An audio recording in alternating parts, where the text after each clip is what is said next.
नमो भगवते वासुदेवाय। अध तृतीयोऽध्यायः। ब्रह्म उवाच विमानं तन्मनोवेगं यत्र स्थानान्तरे गतं न जलं तत्र पश्यामो विस्मिता स्मो वयं तदा। वृक्षा सर्वफलारम्याः कोकिलारवमण्डिताः महीमहीधरा कामं वनान्युपवनानि च नार्यश्च पुरुषाश्चैव पशवश्च सरिद्वराका वाप्यः कूपस्तडाकाश्च पल्वलानि च निर्झराका पुरतो नगरं रम्यं दिव्यप्राकारमण्डितं यज्ञशाला समायुक्तं नानाकर्म्यविराजितं प्रद्यभिज्ञातदा जाता अपि स्माकं प्रेक्ष्य तत्पुरं स्वर्गायमिति केनासौ निर्मितोऽस्ति महाद्भुतं राजानां देवसङ्गाशं व्रजन्तं मृगयां वने अस्माभितस्थिता दुष्टा विमानोपरि चाम्बिका क्षणाचच्चाल गगने विमानं पवनेरिदं मुहूर्ताद्वा ततः प्राप्तं देशे चान्ये मनोहरे नन्दनं च वनं तत्र दृष्टमस्माभिरुत्तमं पारिजाततरुच्छाय संश्रितासुरभिस्थितां चतुर्दन्तो गजस्तस्याः समीपे समवस्थितः अल्पसरसां तत्र वृन्दानि मेघनाभृतीनि च क्रीडन्ति विविधैर्भावैर्गानन्यनृत्यसमन्वितैः गन्धर्वाशदशस्त्रत्र यक्षा विद्याधरास्तदा मन्दारवाडिगा मध्ये गायन्ति चरमन्ति च दृष्टा शतकर्तृतत्र पौलाम्यो सहितः प्रभुः वयं तु विस्मिताश्चास्म दृष्ट्वा तत्रैव तदा यादपदिं कुबेरं च यमं सूर्यं विभावसुं विलोक्य विस्मिताश्चास्म वयं तत्र सुरान् स्थितान् तदा विनिर्गतो राजा पुरा तस्मात् सुमण्डितात् देवराज इवाक्षोभ्यो नरवाह्यावनौ स्थितः विमानस्था वयं तुच्च चालत्तरसागदं ब्रह्मलोकं तदा दिव्यं सर्वदेव नमस्कृतं तत्र ब्रह्माणमालोक्य विस्मितौ हरकेशवौ सभायां तत्र वेदाश्च सर्वे साङ्गास्वरूपिणः सागरा सरिदश्चैव पर्वतापन्नघोरगा ममोच दुर्चर्वक्त्र कोऽयं ब्रह्मा सनातनः तावभोजमहं नैव जाने सृष्टिपदिं पदिं कोऽयं किमर्थं वा ब्रह्मोऽयं मम चेश्वरौ क्षणादत्तविमानं तच्च चालाशु मनोजवं कैलासशिखरे प्राप्तं रम्ये यक्षगणान्विते मन्दारवाडिगा रम्ये कीरकोकिलकूजिते वीणामुरज्जवाद्यैश्च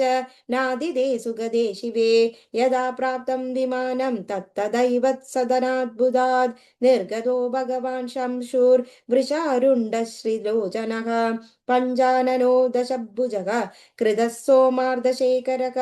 व्याक्रचर्म परिधानो गजच्चर्मोत्तरीयकः पाष्णिरक्षौ महावीरौ गजाननः षडाननौ शिवने सकपुत्रौ द्वौ व्रजमानौ विरेजतुः नन्दिप्रभृतयः सर्वे गणपाश्च वराश्च ते जयशब्दं प्रयुज्ञाना व्रजन्ति शिवपृष्ठगाः तं वीक्ष्य शङ्करं चान्यं विस्मितास्तत्र नारद मातृभिः संशयाविष्ट तत्राहं न्यवसं मुने क्षणा तस्मागिरे शृङ्गात् अद्विमानं तवादरं सहसा वैकुण्ठः सदनं प्राप्तं रमारमणमन्दितम् असम्भव्या विभूतिश्च तत्र दृष्टा मया सुधा विस्मिष्टये तदा विष्णुर्दृष्ट्वा तत्पुरमुत्तमं सदनाग्रे यगौ तावत् चरीकमललोचन अदसि कुसुमाभास पीतवासा चतुर्भुजः द्विजराजाधिरूढश्च दिव्याभरणभूषितः वीर्यमानस्तदा लक्ष्म्या कामिन्या चामरैः शुभैः तं वीक्ष्य विस्मिता सर्वे वयं विष्णुं सनातनं परस्परं निरीक्षन्तः स्थिता तस्मिन् वरासने ततश्चालत्तरसा विमानं वादरं हसा सुधा समुद्रतं प्राप्तो मिष्टवारि महोर्महान् यदो गणः समाकीर्ण चलद्वीति विराजितः मन्दारपारिजातद्यैः पादपैरतिशोभितः नानास्तरणसंयुक्तो नानाचित्रविचित्रितः मुक्ताधाम परिक्लिष्टो नानाधाम विराजितः अशोकबलुलाख्यैश्च वीक्षैकुरबाग्लिभिः संवृतः सर्वतः सौम्यैः केदकी चम्बकैर्वृतः कोकिलारावसंकुष्टो दिव्यगन्धः समन्वितः द्विरेफोतिरणल्कारै अञ्जितः परमाद्भुतः तस्मिन् द्वीपे शिवाकार पर्यङ्गः सुमनोहरः रत्नाळिकलचिद्योक्तं नानारत्नविराजितः दृष्टोऽस्ममाभिर्विमानस्थै दूरतः परिमण्डितः नानास्तरणसंचन्न इन्द्रचापः समन्वितः पर्यङ्गप्रवरे तस्मिन् उपविष्टो वराङ्गना रक्तमाल्याम्बरद्धरा रक्तगन्धानुलोलेपना सुरक्तनयना कान्ता विद्युत्कोटिसमप्रभां सुचारुवदना रक्तदन्तच्छद विराजिता रमाकोट्याधिका कान्त्या सूर्यबिम्बनिभाखिला वरपाशाङ्कुशाभीष्ट धरा श्रीभुवनेश्वरी अदृष्टपूर्वा दृष्टा सा सुन्दरी स्मितभूषणा ह्रीङ्कारज्जपनिष्ठैस्तु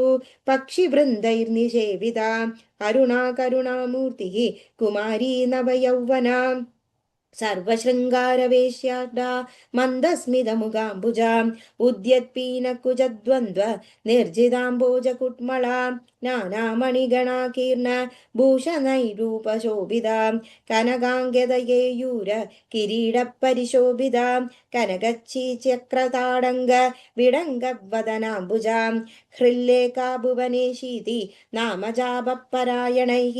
सखी वृन्दैस्तुता नित्यं भुवनेशी महेश्वरी हृल्लेद्याभिरम्मगर न्याभिपरिवेष्टिता अनङ्गः सुकुसुमाद्याभिर्देवी विपरवेष्टिता देवी षट्कोणमध्यस्थ यन्त्रराजोपरि स्थिता दृष्ट्वा तां विस्मितां सर्वे वयं तत्र स्थिता भवन् कोऽयं कान्ता च किं नाम न जानीमोऽत्र संस्थिताः सहस्रनयना राम सहस्रकर संयुधा सहस्रवदना रम्या भाति दूराद संशयं नाप्सराभिगन्धर्वी नेयं देवाङ्गना किल इति संशयमापन्ना तत्र नारद संस्थिताः तदासौ भगवान् विष्णुर्दृष्ट्वा तां चारुहासिनीम् उवाचाम्बां स्वविज्ञानात् कृत्वा मनसि निश्चयम् एषा भगवती देवी सर्वेषां कारणं हिनः महाविद्या महामाया पूर्णा प्रकृतिरव्यया दुर्ज्ञेयाल्पधियां देवी योगगम्या दुराशया इच्छापरात्मनः कामं नित्यानित्यस्वरूपिणी दुराद्यभयाज्ञश्च देवी विश्वेश्वरी शिवा वेदगर्भा विशालाक्षी सर्वेषामाधीश्वरी एषा संहृत्य सकलं विश्वं क्रीडति संशये लिङ्गानि सर्वजीवानां स्वशरीरे निवेश्य च सर्वबीजमयि ह्येषा राजदे सम्प्रदं सुरौ विभूदयस्थिता पार्श्वे पश्यतां कोटिशक्रमात् दिव्याभरणभूषाढ्याका दिव्यगन्धानुलेपनाका परिचर्या परा सर्वाः पश्यतां ब्रह्मशङ्करौ धन्या वयं महाभागाः कृतकृत्या स्म सम्प्रतं यदत्र दर्शनं प्राप्तं भगवत्या स्वयं द्वितं तपस्तप्तं पुरा रत्नात् तस्येदं फलमुत्तमम् अन्यदा दर्शनं कुत्र भवेदस्मागदादरात् पश्यन्ति पुण्यपुञ्जाये ये वदान्यादस्तपस्विनः रागिणो नैव पश्यन्ति देवीं भगवतीं शिवां मूलप्रकृतिरेवैषा सदा पुरुषसङ्गदा ब्रह्माण्डं दर्शयत्येषा कृत्वा वै परमात्मने दृष्टासौ दृश्यमखिलं ब्रह्माण्डं देवदासुरौ तस्यैषा कारणं सर्वा माया सर्वेश्वरी शिवा क्वाकं वा क्वासुरा सर्वे रम्भाद्यासुरयोषितः लक्ष्याशेरत्तुलामस्य न भवाम कदञ्जना सैषा वराङ्गना नाम या वै दृष्टा महार्णवे बालभावे महादेवी दोलयन्तीव मामुदा शयनं वडपत्रे च पर्यङ्गे सुस्थिरे दृढे पादाङ्गुष्ठं करे कृत्वा निवेश्यं मुखपङ्कजे लेलिकन्दं च क्रीडन्दम् अनेकैर्बालचेष्टितैः रममाणं कोमलाङ्गं वडपत्रपुरे स्थितं गायन्ती दोलयन्ती च बालभावान्मयी स्थिते सेयं सुनिश्चितं ज्ञातं जातं मे दर्शनादिव कामं नो जननी सैषा शृणुद्धं प्रभवदाम्यहम् अनुभूतां मया पूर्वं प्रतिभिज्ञासमुद्दिता इति श्रीदेवी भागवते तृतीयस्कन्धे तृतीयोऽध्यायः सर्वत्र गोविन्दनाम सङ्कीर्तनं गोविन्द गोविन्द. Thank you.